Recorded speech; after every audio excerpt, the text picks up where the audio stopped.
To Yellow Springs Historical Society. Looks like we get a great turnout today and interesting topics. We've got a surprise for some of you who it wasn't on the notice of the meeting, but we've got some visitors today from the Greene County Historical Society, Ben Baker and Catherine Wilson, who are going to tell us a little bit before we get started on our main program about a project they've got going on now to restore the Galloway Cabin. And if you know where the Galloway Cabin originally sat, it was sort of between Xenia and Yellow Springs, so I think we can claim an interest in it as much as anybody in Xenia can, so I think it's something that we really want to listen to and see if we can help out in any way on. And then, for the main program following that, we're going to have two of our own, two of our trustees, Nancy Noonan and Becky Eshelman, who have been leading with a number of other members of our board this really great project, thanks to the generosity of the Antioch Company, a donation to the Yellow Springs Historical Society of their historic archives, including historic artwork from the Bookplate Company. So I think you'll all be interested in hearing about that in a few minutes. Are you both doing the program? How you're gonna? Is it fun? Okay. My name is Ben Thompson. You're Mr. Yes. I dress formally because that's just the way I am. It gives me a vote of confidence that means nothing whatsoever. I don't know whether that makes me a confidence man or not. That's the story I have. At least I got a chuckle out of the whole story.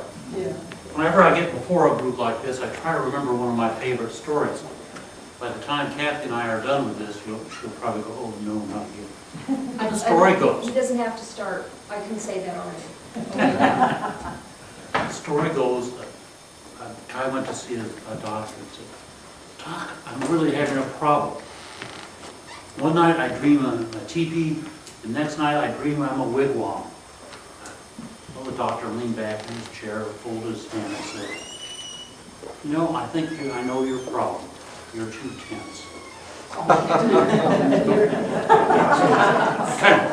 It kind of sneaks out there, doesn't it? Anyway, the bottom line, Catherine Wilson is the director of the Greene County Historical Society.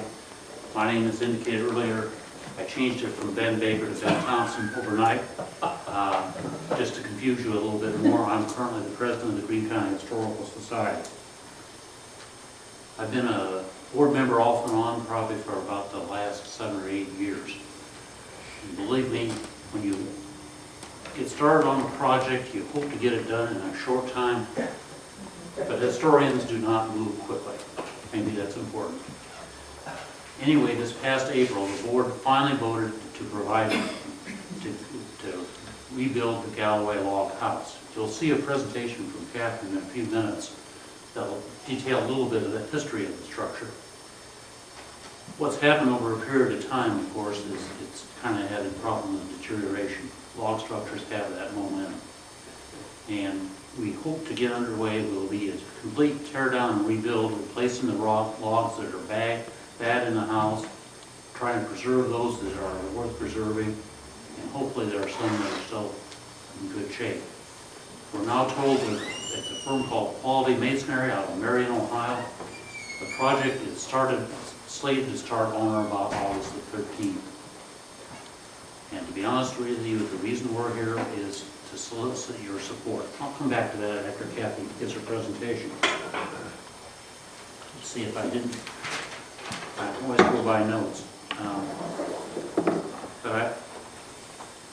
After I get done talking, which usually means that I'm up here for about an hour and a half. Don't panic, I'm kidding. I'm most fascinated about any society or organization that acquires corporate access to a large, important firm. In the days immediately after I retired some 9 years ago, I volunteered to help the then Montgomery County Historical Society as they were working through the NCR archives. So I appreciate where you're at. Your objective is maintaining those and making them accessible to us that we want to find out about a particular company. Well, without more fanfare and more hot air from me, I'll give you the warm mellow tones of our director, Catherine Wilson.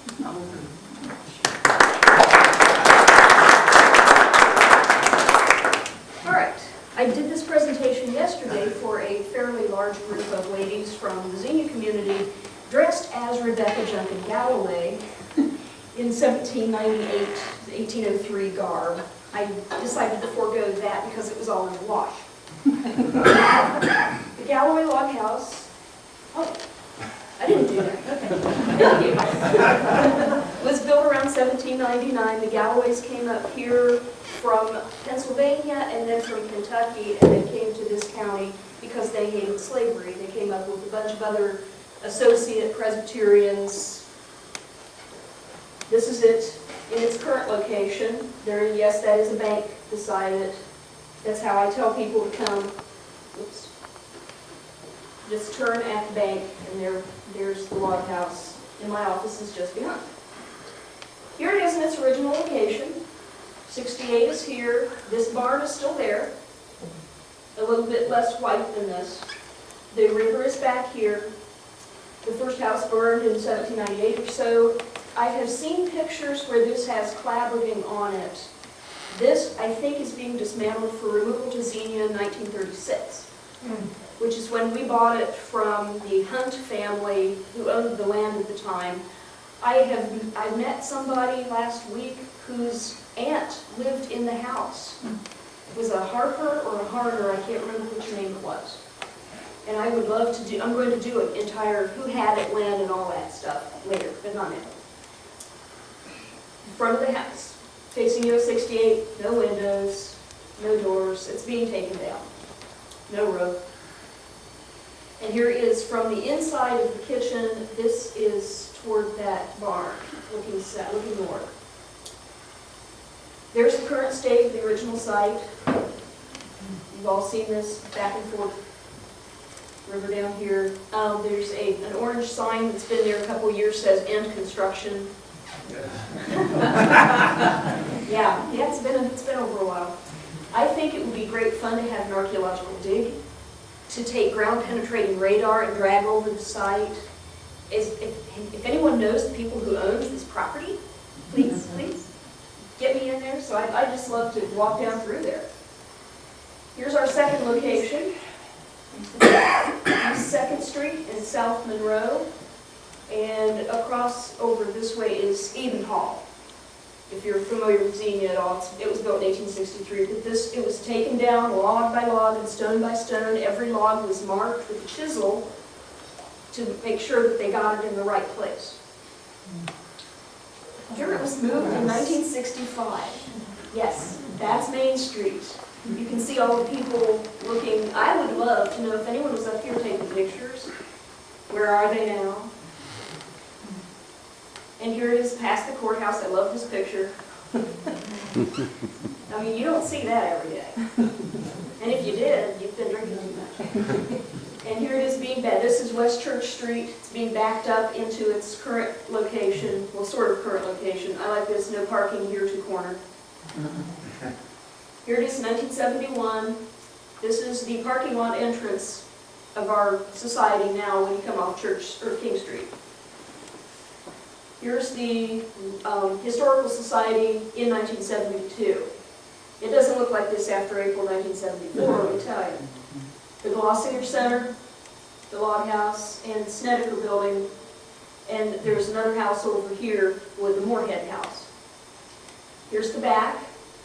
Sometime between 65 and 74, the picture didn't have any date on it. And there's the herb garden. And there's the reed cellar, which is no longer there. There's the same view in 2008. That to that. That's my car. An unsuspecting, unassuming log house, 1973 from the front. And then this happened. That's the tornado. That's what happened to the Historical Society. That was the only building we could save. The rest of them were destroyed enough so they had to be torn down. You can see we saved a few artifacts here and there. Some things were stolen. Some things were parked in barns. The weapons were taken to the sheriff's office and held in the property room. We got all of it back. Back of the house. There's a view from the back. There's the log house, the Snedeker building, and there's the Moorhead house. There's the front. We will rebuild somehow. You can see a lot of that debris has been cleared away. And there's our sign. Even though there's not much to build with, we're coming back. We had to come up with enough lumber. Some replacement logs came from the Kirshner Welch house on Dayton Yellow Springs Road, which is kind of nice. And the flooring came from a place in Centerville. The Historical Society there had to demolish a building, and they gave us some of the logs and some of the flooring, which is still there. Volunteers, we love volunteers. All historical societies love our volunteers. Unfortunately, we had to use telephone poles as second floor supports. DP&L had a lot of broken poles, as you can imagine. Those are still there. I took that this spring. Almost ready to reopen, sort of. Putting the roof on. Now, I didn't get the pictures out of the display case, but we had a sill log replaced next to the foundation. In 2003, we had a new roof put on. But with a few minor repairs, like the sill log and the new roof, 1976, 75, 76 was the last time we had anything major done. And it shows. Wood shingles and the new end gables here and here. Unfortunately, the second story roof shows the plywood underlayment. I don't have a tall enough ladder to get up there and paint something in there. Here's the current state of the log house. This is the exterior. This piece is about 2.5 feet long. It's just the front of the log has fallen off. And a bird likes to nest right there and likes to swoop at visitors, including me. Just kind of like the birds, the Alfred Hitchcock movie. This is another log piece that has come off. And up here you see some damage. This is interior damage. Water has come down and soaked in through here. Another piece that unfortunately happened after the tornado, the logs were chinked with concrete, one of the most porous substances around, and it just sucks up the water. More water damage. This is upstairs. This is the new roof, and that still has all this damage. It's a lovely building. It has lots of history. As you can imagine, we want to save it. It has been through a lot in 210 years. I have pledge cards if you would like to fill them out and just send them to us. I've got our address on them, and I will turn it back over to them.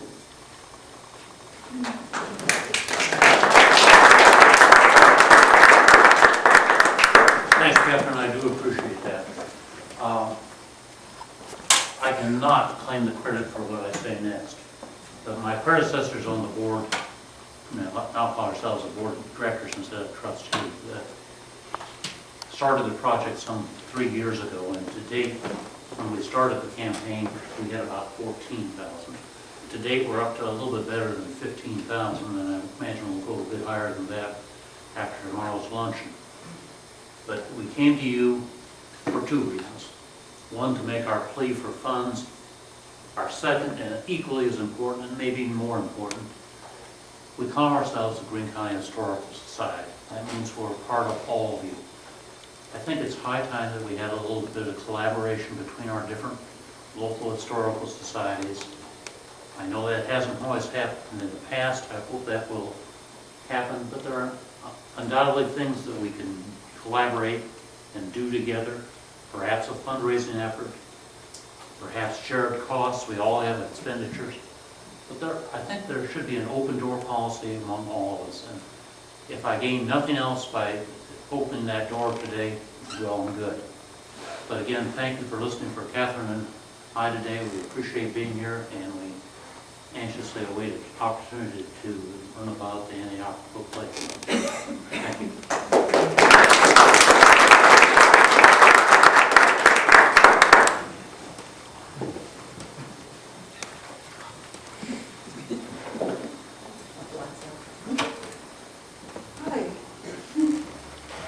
We're making a quick transition. Can I ask somebody to hit the page down thing for me? I don't have an automatic clicker. I don't even know what that means. Good.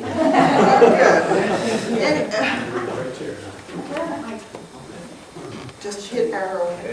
The down arrow will do. There you go. Okay, this is our newest donation, and we're so happy that all of you came. Oh, that's all right. I know. Now it's scrolling. I did that. It worked. It's my fault. Point me, I don't have my glasses. That's the next. Okay. Am I relieved? Yes. Yeah.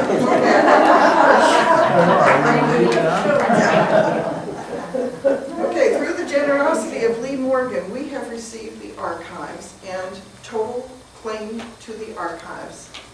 And it's a generous, generous offer to a very small group of people.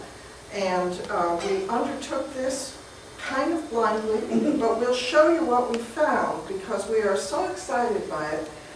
We have no idea where it's going to take us in the future, but it's going to be fun. It's a big ride. And we have to stress that we are just at the beginning and just getting to this point where we know that their hours took a good year because we had to sort of deal with a bankruptcy in Tweeting, which said stop proceedings, and we finally got the actual signed permission.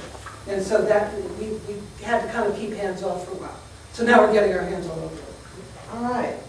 And this is the first location of the Antioch Book Plate. And you all should recognize this. This building still stands. This one does not.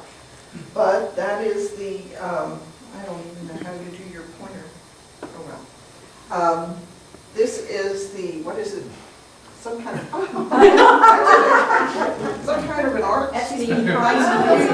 Okay, some kind of an art shop, used clothing, and next door is Bonady's Glass Shop. Okay, and that's where it first started as an independent company and had its own home.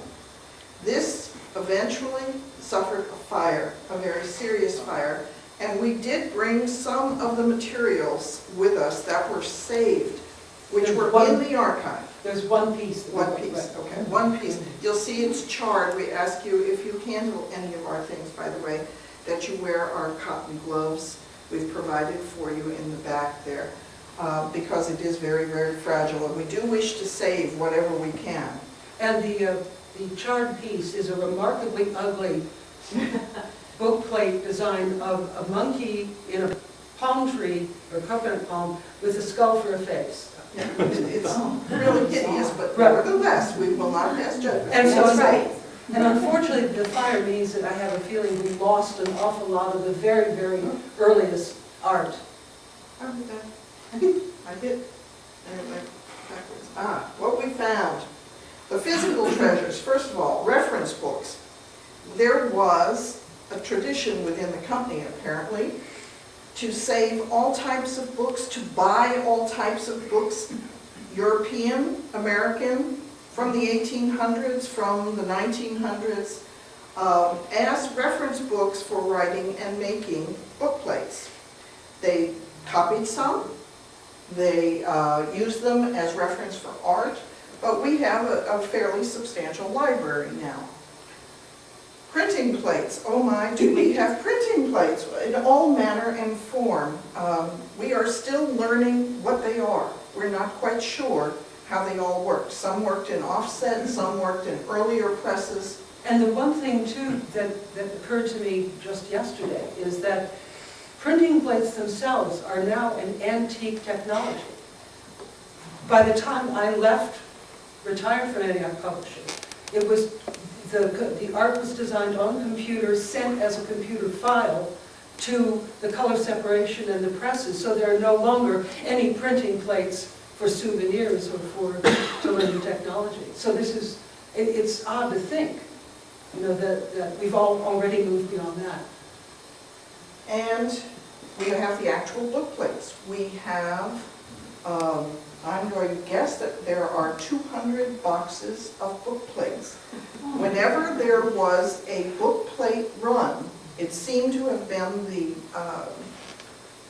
company policy to take a handful of them, a small handful, put them in, put in the card with a number on it, and the numbering systems eventually drove us nuts. but with a number on it, and sometimes a name, but not a date, a year date. They often left the year off. They'd tell us what month it was, but wouldn't tell us what year it was. And they would paste a book plate to the back of the card. Well, we have about 200 of those boxes. So we have holes in the collection, some burned. It's obvious that we lost some because we got some charred, so they weren't able to save them all. But we have a pretty good reference to every print run that was ever made at the press. That was our first place to start. We know what we had, so we thought we have to start somewhere. That was where we started. Our original artwork. Want to talk about that, Becky? There's really all sorts. There are paintings from the later art from, say, about the 60s onward tended to be more and more full color. Previous to that, it was printed in a single color, either black or brown for the most part. There were some multiple colors. So you have the pen and ink and the scratchboard art for the early art, and then you have paintings and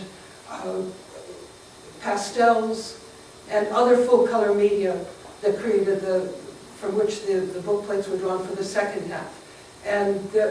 But it goes beyond that. We're talking primarily about book plates. After about the 70s, the different kinds of products just exploded. So you could have a painting that was done, for a calendar, for example, you would have 12 exquisite paintings. You also could use them for journal covers, and so there's art for other products rather than just the book plates. Now, we listed some of the unusual art we found. Do you all know what Scherenschnitte art is? No. It's a German form of artwork, and the Pennsylvania Dutch brought it over to America. But we think Lucy Morgan, isn't that correct? Lucy, on a trip to Europe, brought back a portfolio of Scherenschnitte. In the 30s. In the 30s, that's right. They take a tiny scissors, and it's cut out of paper, and it's all one piece. And it's usually black paper on a white background. And we have a portfolio of Scherenschnitte art. And some of them are actually signed by the artist. Mm-hmm. We have etchings. I found a book of complete etchings from the 1800s that are simply stunning. Don't know what they were used for other than they were pretty and they collected them and perhaps got some ideas from them. Now, we did bring paintings. We have full color paintings. The earliest art is usually black and white, and we have some in the back, on the back table, in a protective covering. It is the work of an artist by the name of Rockwell Kent from the 30s. And I'm not an art historian, so this is some of the stuff we're learning.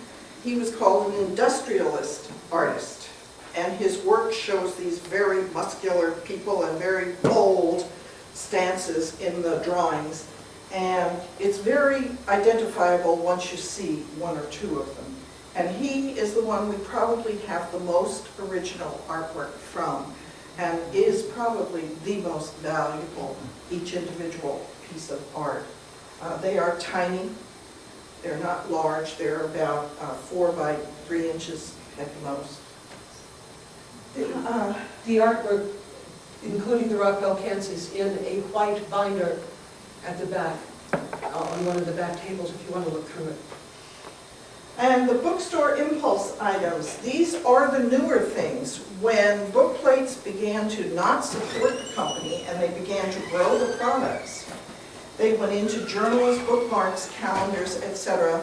That is and has been inventoried by a person to whom we are eternally grateful, who was hired by Lee, who is Anita Brown, who now works for YSI. And Anita, I think, was mainly responsible for making sure that the archives were preserved. Right. Once the original company was sold. Records of print runs we got, employee newsletters, Depression-era board minutes, earnest correspondence, which is eternally interesting. We got catalogs. Oh, did we get catalogs? By the carton. Samples of private book plates. Salesmen's samples. And these samples of private book plates, Anita, I believe it was, created On the table over there are 3 large scrapbooks that she created from the various samples of private book plates. And it's really a fascinating experience. to When go we through. say private book plates, we mean book plates that were ordered by people that have their names imprinted on them. So we have Ernest Morgan, we have Griscom Morgans, etc. No, actually, I have to correct you there. The private book plates were where they wanted their own book plate design. Okay. And some people submitted their own drawings, so we have drawings by, just ordinary people in there as well. The Antioch Book Plate Collectors Club, whoa, that was an unexpected bonus. It existed from the 1900s or a little earlier. I didn't know this, but there's a whole subset of people out there who collect book plates. Still, there's a society for these people. And the president's located in Arizona, and we've been corresponding with him since the very beginning, and he's been kind of coaching us on some of the things that we don't know anything about. And we found that Antioch had its own, and we have some annual prints. What they would do was do a workbook once a year of the best book plates, and everybody would contribute one. And then they would take turns printing the commemorative books.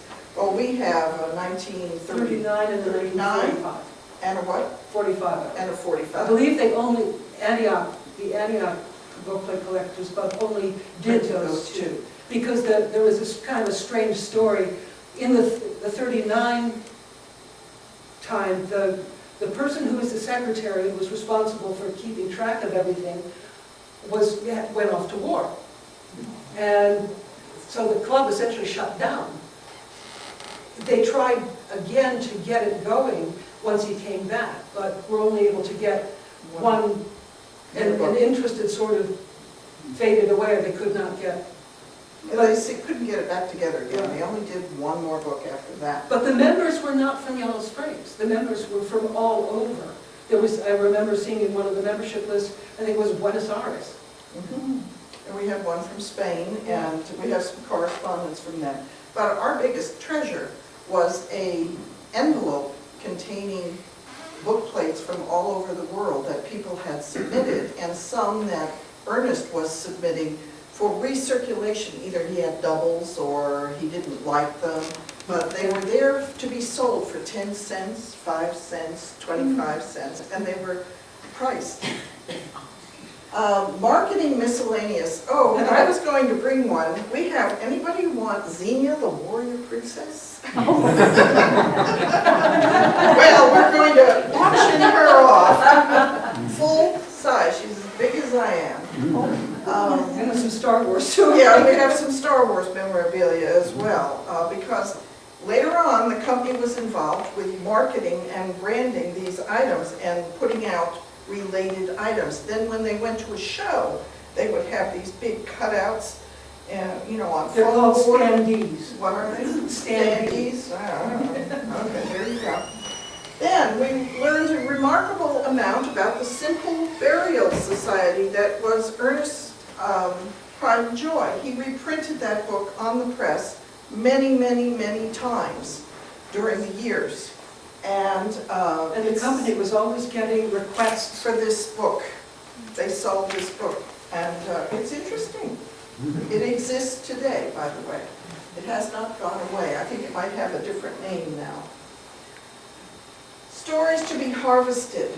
Mercy, do we have stories? And we have one that will relate to you, but stories about Tom Till. And a very good friend of his is here today. Oh, good.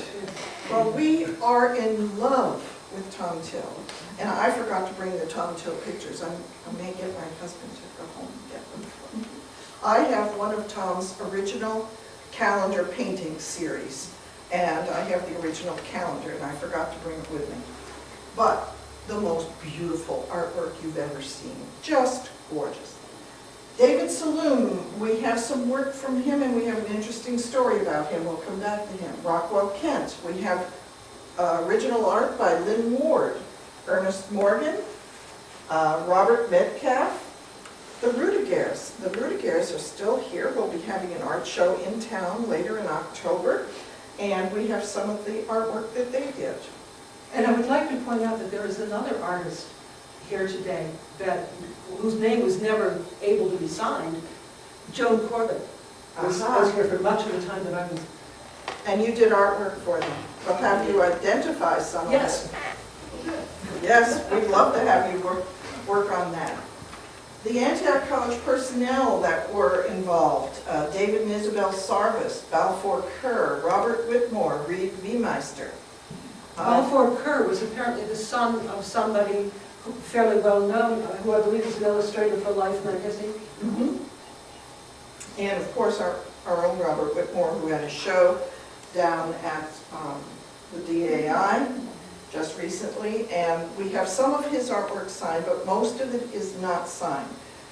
If you were employed by the company, you were not encouraged early on to sign it. Your work belonged to the company, so many of their pieces of artwork, you can identify them stylistically, but there is no signature on them. And with a lot of the early original bookplate pieces, you will find on the original art teeny tiny little initials where they dropped. But by the time it got printed, those initials had vanished. Right, yeah, that was not permitted. All right, this is what we found. The first day we walked in there, we did take pictures. This is called the metal plate storage room, and all of those boxes contain printing plates. Now, they have been organized by Anita, but that was all well and good. We still don't know what we're going to do with these, but they're historically important. Down here are boxes and boxes and boxes of catalogs. Let's see. This chest in the plate room is very, very interesting. It contains all the zinc plates that were used in the early printing press. Just lifting one drawer, I think it weighs about 50 pounds because they're in there, stacked in there very tightly. But they're an intimate part of the history of this company. And in a way, this really is an attic, because it was the creative director's office. But it's at the very top above the room. The various rooms are locked. They're at the very top above the shipping bays, and it's where the marketing department used to be, but now it functions as an attic. The second room we call the product storage room. And this is where all of the products from, I'm going to say, the 70s and 80s onward are stored. And they are categorized by ISBN number. And this is probably the most complete room that we have that's already been archived. Now, all these boxes here, this is actually cleaned up compared to what it was. We had to make a path so we could walk in and look at it. But it contained returned salesman samples. I have 5 cartons of returned salesman samples. When the bookplate went out of business, everybody just brought their stuff back and they threw it in the room on the floor.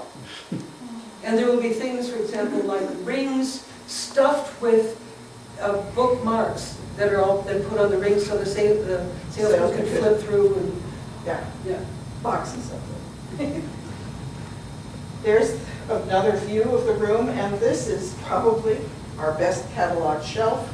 It's all done by number. You can see those white sheets at the end are the numbers. I suspect, though, that it was actually the creative department before the company was sold that did this all the way along. I don't believe Anita came in and did it. Oh, no, I think she just organized it, put it on shelves and found them all, and et cetera.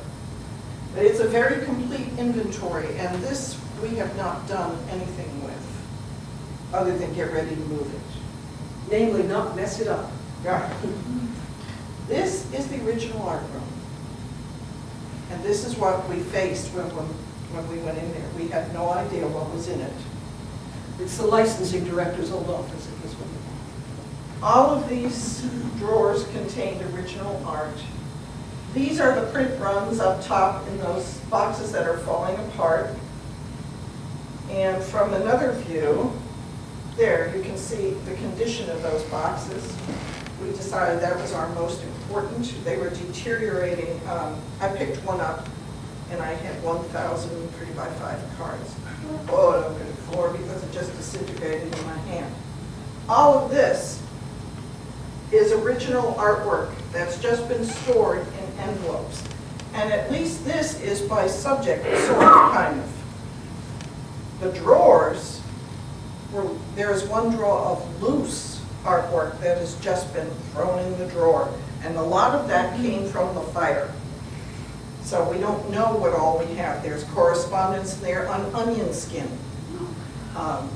And it yields some wonderful, wonderful stories, but this is the room we're most concerned about saving. And there's a lot of correspondence to some of the artists, particularly from the 30s and 40s and 50s. Some of the better well-known artists. So Lynn Hoare, for example, who was nationally known, was giving Christmas greetings and keeping up with the family news because he apparently became fairly good friends with artists.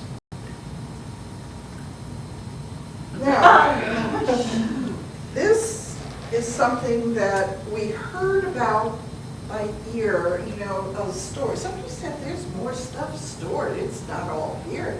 You haven't seen it all. So we went begging. And we said, where else could something be stored? And somebody pointed in the factory area to an attic. It was a space between the ceiling and the offices on their roofs, if you will. And so we begged them, and they gave us a work day. They actually brought people in and had them unload this material. This turned out to be timesheets, ledgers, accounting ledgers. I mean, the accounting story of the company. And also production samples where they would have samples where the production department could see how something was to be put together. The one thing we do have to, one of the other people we do have to thank very much is Reggie Stanton, who is the shop manager for Creative Memories, and who has also graciously extended his staff to us whenever we say, hey, could you get something down for us, or bring up a trash can. What was really interesting was they couldn't believe we wanted this. Why would you want that? We're going, oh, please give it to us. Don't throw it out. Please, please. They even offered us the parts of, what kind of press was it? The Heidelberg press. Wow. And I said, I'll make some phone calls, but I don't know of anybody that needs one of those.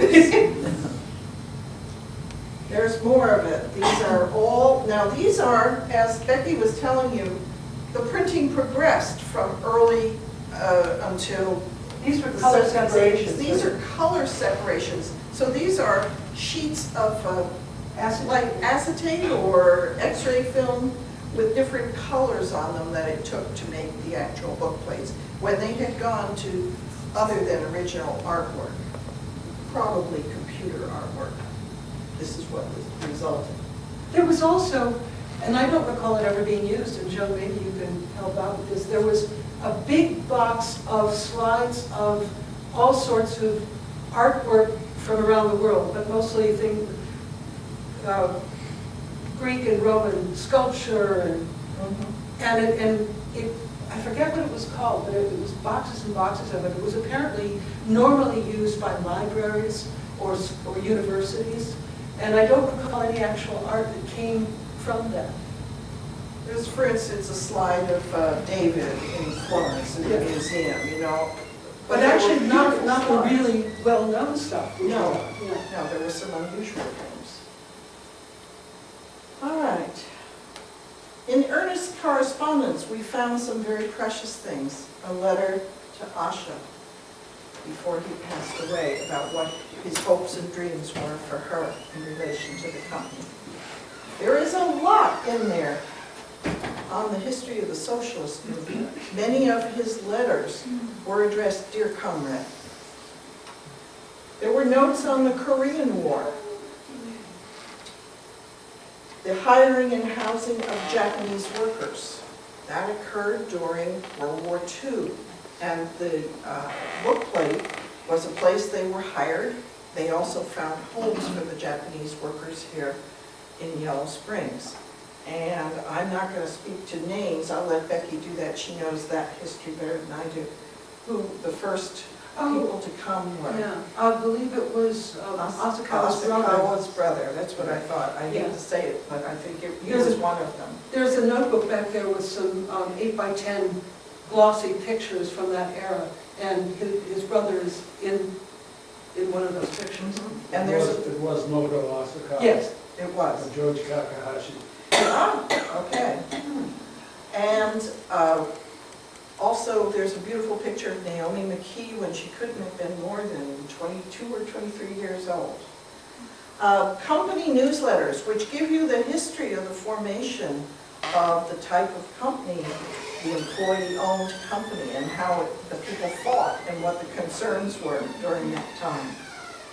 There's also trends and popularity of the art styles from the 30s to 2007. And it's very, very interesting if we can get it in chronological order.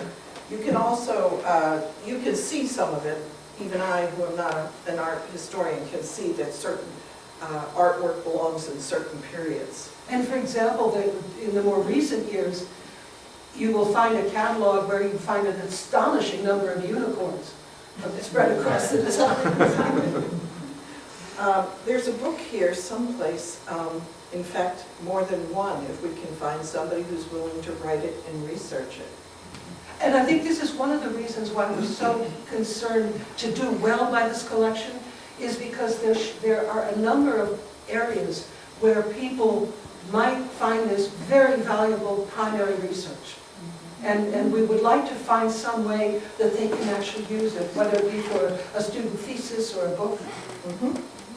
And we'd like to get it into shape where people can access it and we can control the access somewhat, because it is valuable, some of it is valuable artwork. One of the big things that we have learned is the difference between an archive and a museum collection, and they are two very different things. An archive is the history of the company, and anything that we find in there contributes to its history in some way, however tangentially. We may not see it, but the fact that they had it meant it was important to the company. In a museum, if this was a museum collection of art, they would say, oh, we have enough of that kind of art, let's deacquisition it. We don't have that privilege of deacquisitioning anything that is a part of the history of the company. Now, we have set aside certain things that we feel we have multiples of. The journals, for instance, the bookmarks, things that we already have collected, at least two of. We are willing to sell the surplus to raise money to save this collection, because make no mistake about it, this costs money. One of the things we found in that great dusty pile that came from the loft is a whole box of packaged advent calendars, that we can sell at street fair, for example. Right, we have two of every one saved in the collection, and the rest are surplus that, advent calendars are useful, they're not dated, per se. We also have learned what constitutes historical artifacts. We have had our hands on some very priceless treasures, and then we don't even know it, and then we go, oh, did somebody say that that's, really? Okay. We are learning to understand the technology of printing, something we knew very little about and still do. And we are learning to call upon people right here in the village who have this knowledge to help us figure it out. You talk about the numbering systems. This has been Becky's headache. Yeah, because this was one thing I actually had to deal with when I was working there. But just limiting yourself to book plates.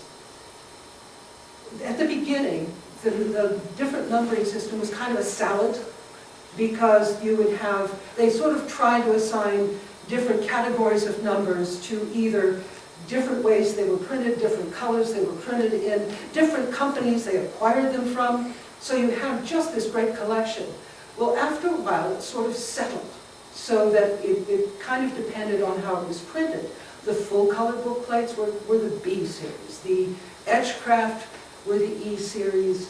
I think the black on the letterpress, black on cream were the M series, which used to be the F series, and I don't know why that changed. And then the W's were, I think, another sepia tone. Well, and so that sort of worked pretty well. Then we got a computer system that wanted to organize everything. So we had, and also, and that system still worked with that computer system. Then the technology changed.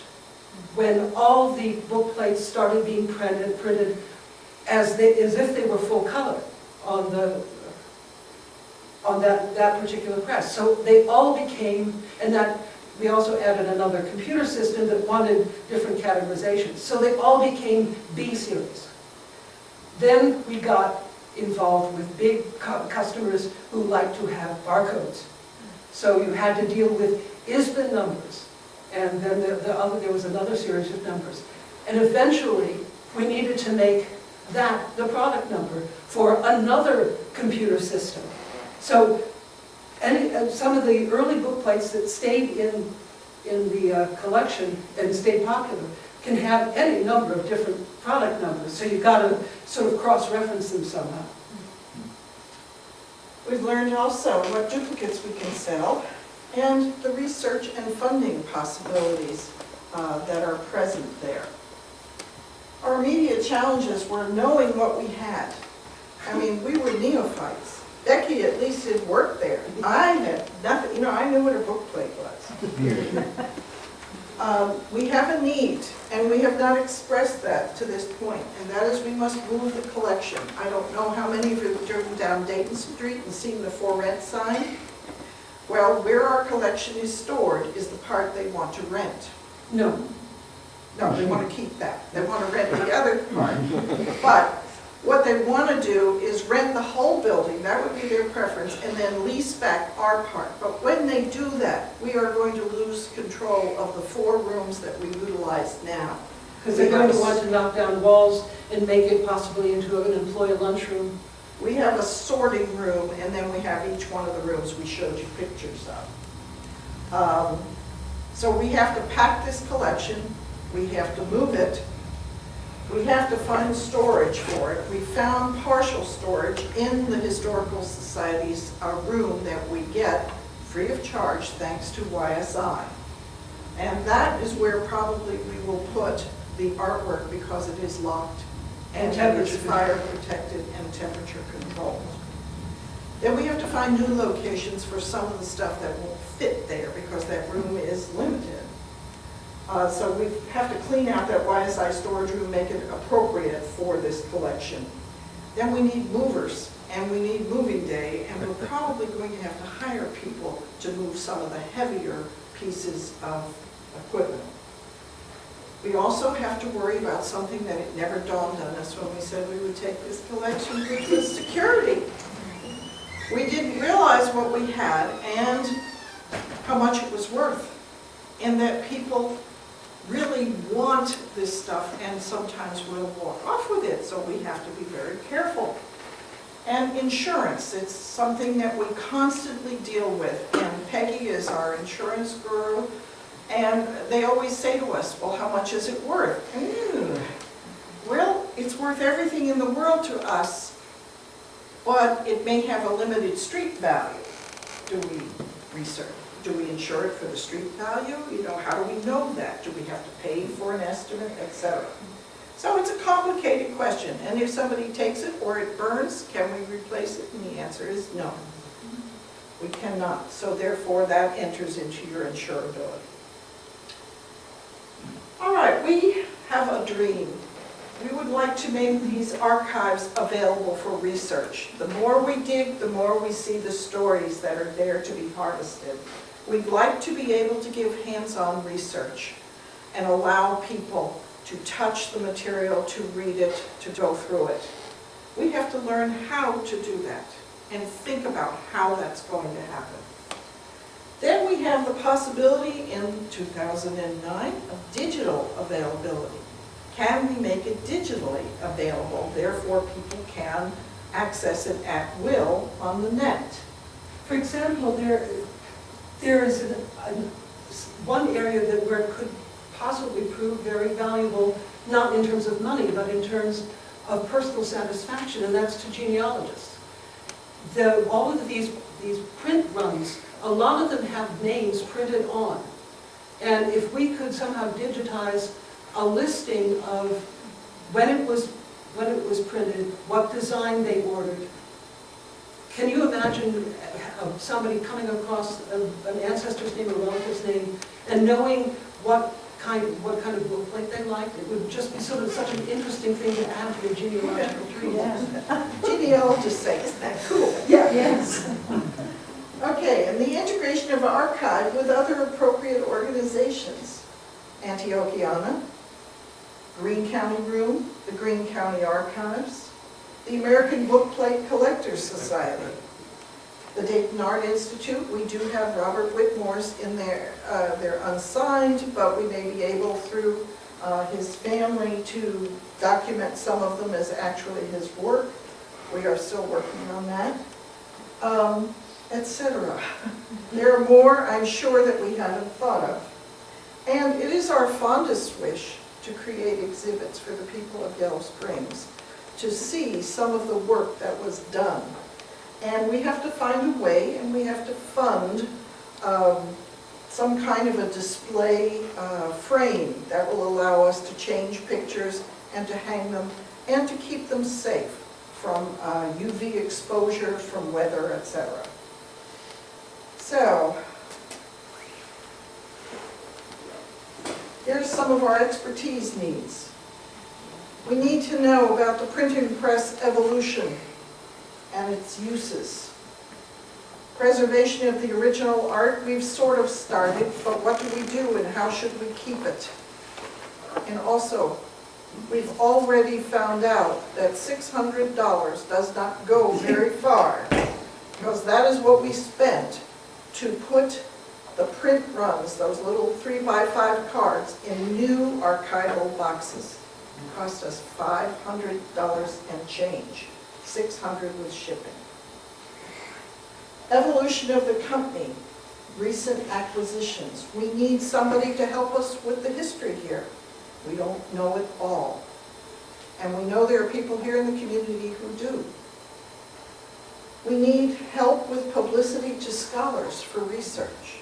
Those people that do WPA artist research, those people that do etching research, etc. We've got materials here. How do we let them know? Socialist capitalism. Socialist capitalism. We have a wealth of material on that subject. Archival equipment and storage needs, but we don't know very much about archival equipment. We're kind of neophytes and we kind of stumble our way through. People are very kind to help us out, but we're learning. And the last one, I'm going to let Becky tell you a story. We need memories from employees and their families and people in the village. Memories of the company, of what you remember of a relative working there, etc. We have found one story which I think is just precious. Is it the bean story? Yeah. Can you tell it? Yeah, I actually brought along the thing to quote. One of the, actually before, while I was still working there, a long time ago, before this activity started, I got kind of a hint of what it is like to find interesting historical documents, because I was trotting down through the manufacturing area one day on my way to one of the front offices, and I saw, again, a pallet of dusty boxes. And so being eternally curious, I said, what are those? And somebody said, we're getting rid of them. So I said, well, then I can go through them. And when I went through them, I found all sorts of correspondence, primarily to do with the creation of these private bookplates. And it was really fascinating stuff. It was kind of like a series of different novels. And this particular era that they were getting rid of, and unfortunately they got rid of this on a regular basis. So I don't know the volume of stuff that is lost. But at this particular era, the person most in charge of this correspondence was David Saloon, who it turns out is Rodney Bean's uncle. And he had a distinctive way of writing, but he would also get into these highly personal conversations with different customers and give them details of his family life. And the one that I just came across the other day that was probably one of the most remarkable things, and it turned out Rodney and his family had never heard of it. So it was something, a bit of family history that he found out in an unusual way. Do you want me to turn on the lights? No, I can read it. This particular exchange was taking place with somebody who was asking for a heraldic bookplate. And that was a very common kind of special bookplate to order. I want my family crest. And one thing that Saloon was really quite an expert in telling them what is proper, what are the tinctures, what are the various things mean. He would do the research. And so this person was asking about what the motto meant and what his own name, Saloon, came from. So when he replied, he said, "Since no one can ever resist talking about himself, I will tell you that my family name is Syrian in origin. The emigration occurred when my father's elder brother found that it was impracticable for him to be simultaneously court interpreter to Abdul Hamid II and a young Turk. He solved his problem by swimming out to the Constantinople harbor, where some British friends had a yacht at anchor, and never returned, not even when T.E. Lawrence offered him the premiership of the new kingdom of Hejaz. Uncle Najib was a prudent man, and ended a long life in the practice of medicine in Toledo, Ohio. He had somehow found time at the interstices between learning 18 languages and serving as a general in the Turkish army to have picked up a medical degree at the Sorbonne. After he established himself in America, he sent for his younger brother, who turned out to be my father. The name is, of course, transliterated from the Arabic. Uncle Najib originally spelled it S-A-L-L-O-U-M, and I have seen it on billboards in Chicago as Z-A-L-O-O-M, and on billboards in Rochester, New York as S-A-L-L-O-M-E. I have never encountered the spelling I use outside of the immediate family."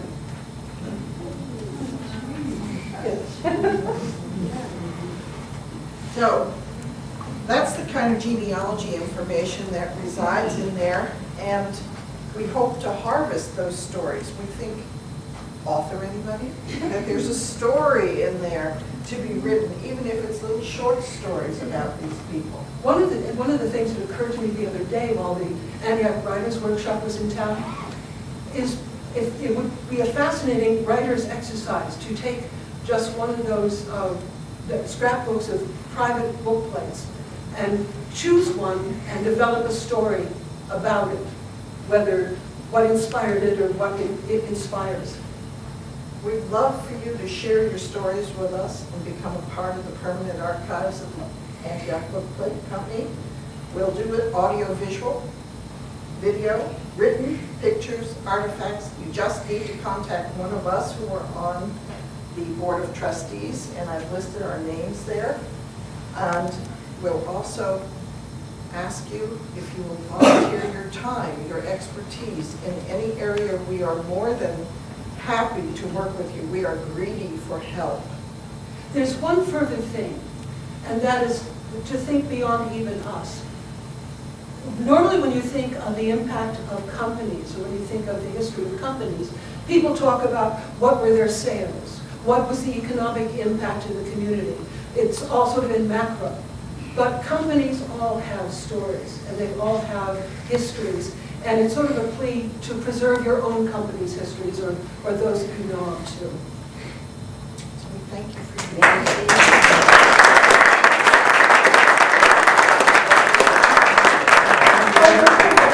I forgot all about the picture. I was on the board for many years, and I'd like to share a couple of vignettes with the audience. We would love to have that. Come on up, Marty.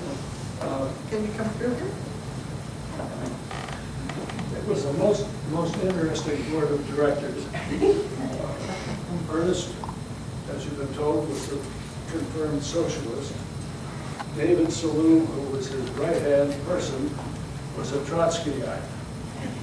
Now, David was also the brother of Zarifa Bean, and Morris was of the entire the other end of the political spectrum. But about 1960, Isabel Newman, who some of you know, was working at the Bookplate Company, and Ernest and David decided it would be good to have an employee on the board. And so here was this black woman in 1960 on the board of directors of the company. I emphasize that not only was the place a lot of fun, but it was a very far-seeing operation. David and I were both on the state board of the American Civil Liberties Union during the McCarthy period, and that was pretty exciting. But the other outside director was William Finley. Bill Finley was professor of administration at Antioch. And Bill had an extremely interesting background. He'd been high up in Wright Aeronautical. And during World War II, Bill was in charge of the construction in Cincinnati of what is now the GE jet engine plant, that huge plant as you drive by on 75. And Bill was just delighted. And during one meeting after a slight addition to the plant, Ernst had said, "Now we are a modern industrial operation." And Bill and I just looked at each other and smiled. The board was wonderful. Thanks. There are two further things. You will be seeing a slideshow just sort of running while you're talking and having refreshments and looking around. It is scans of different book plates that go up until, I think, the early 60s. I've been sort of scanning as fast as I can, and that's as far as I got. And that's certainly not even inclusive of that period. The other thing, if Nancy would like to talk about the print. When we first opened up the product room and the print room with the plates in it, we found this beautiful plate out of copper, about this big. It was the only one of its kind that was standing all alone on a shelf. And we looked at it and we thought, oh gosh, how gorgeous. It's a print of Glen Helen. So we decided to run some limited edition prints as a fundraiser.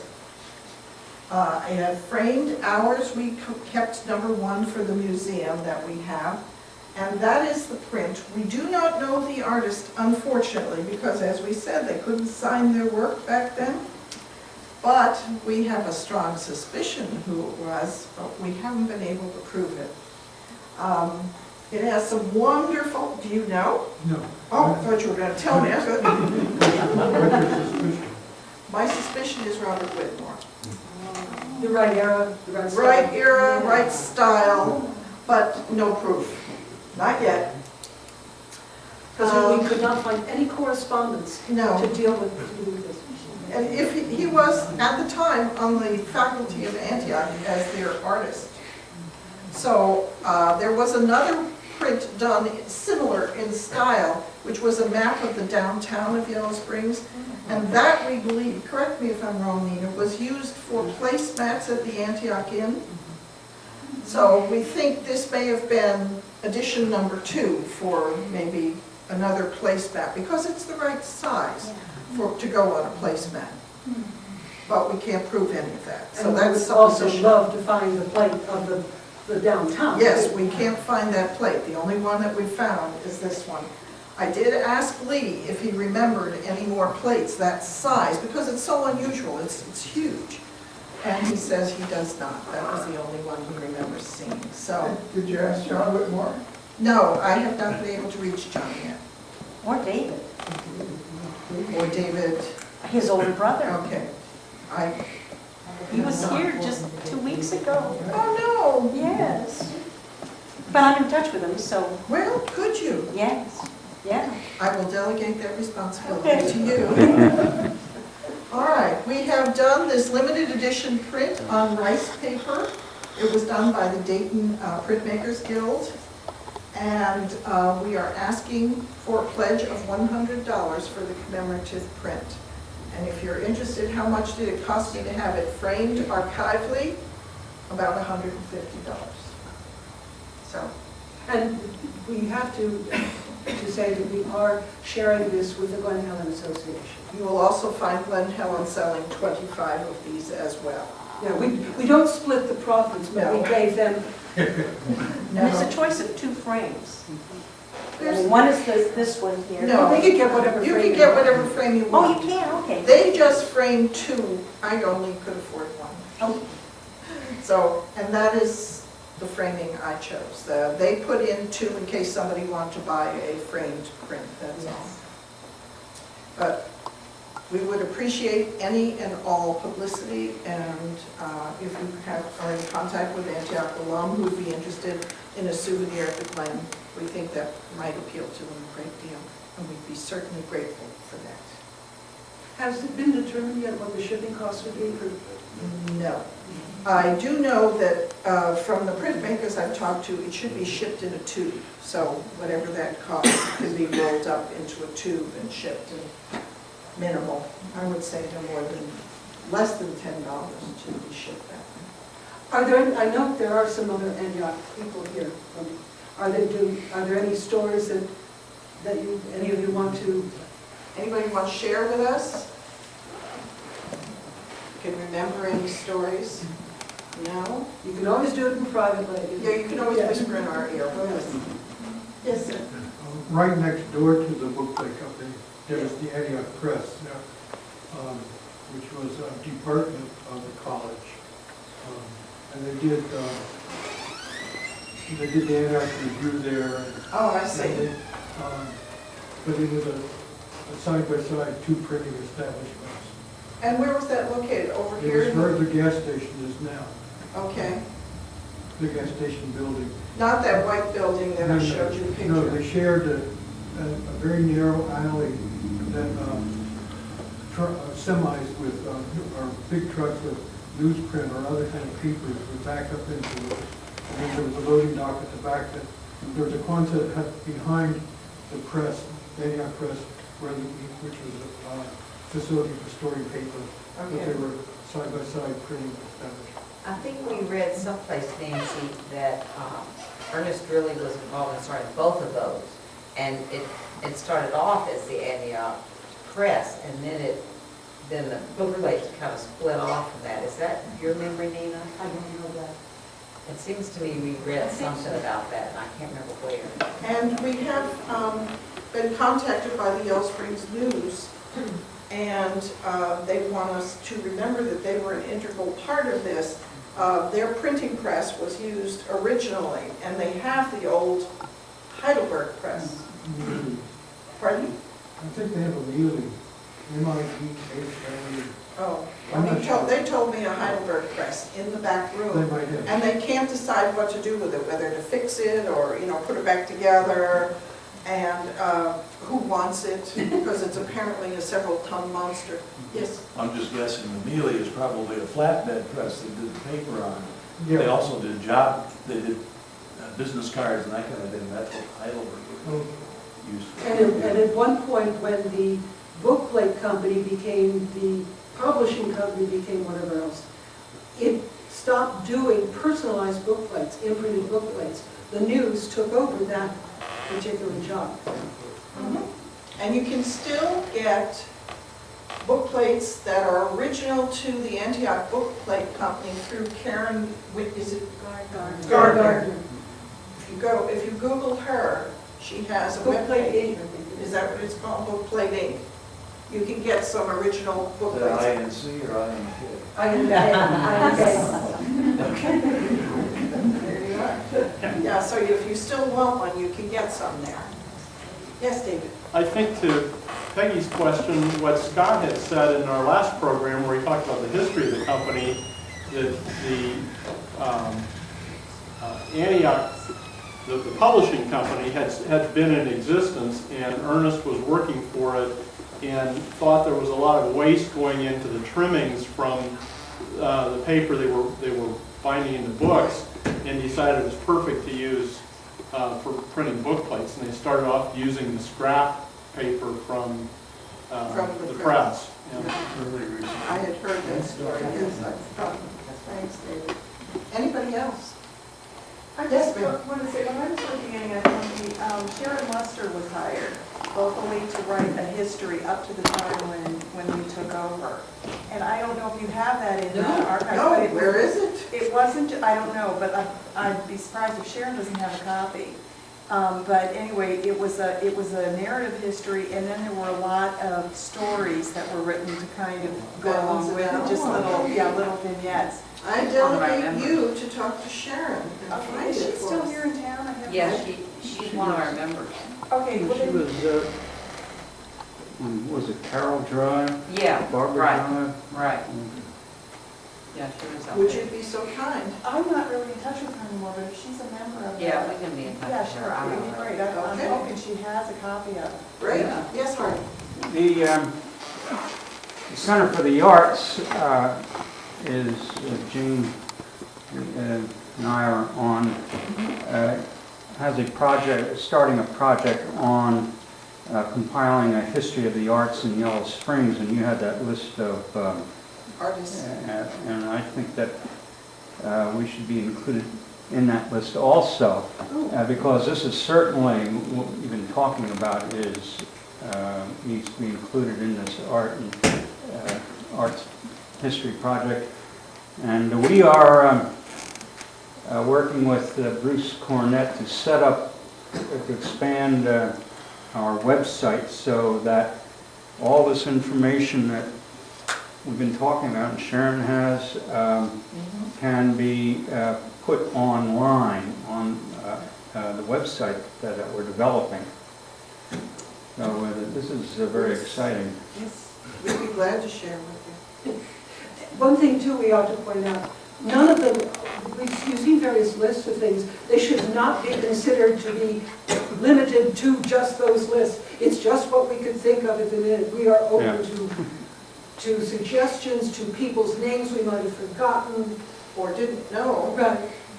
And if any of you know of people who worked there or were artists or contributed artwork, we'd gladly add them to the list. You know, we're stumbling through and finding things on our own and doing the best we can. And we wish we could have brought more art to show you, but it is tricky to get it down and then it has to be gotten back up again, which is even tricky. So we brought what we could tend to carry in bags and get down easily. Okay. Could you go get the ones that were bring the Tom Tales? They're in the apartment, in the big folders. Four folders. I'll bring some Tom Tales. Just take a second for him to get them. You're free to look at the artwork, to turn the pages. We just ask that you put on the gloves so that we don't mar the artwork with our fingerprint oils. And please, we have refreshments back here, and thanks for coming.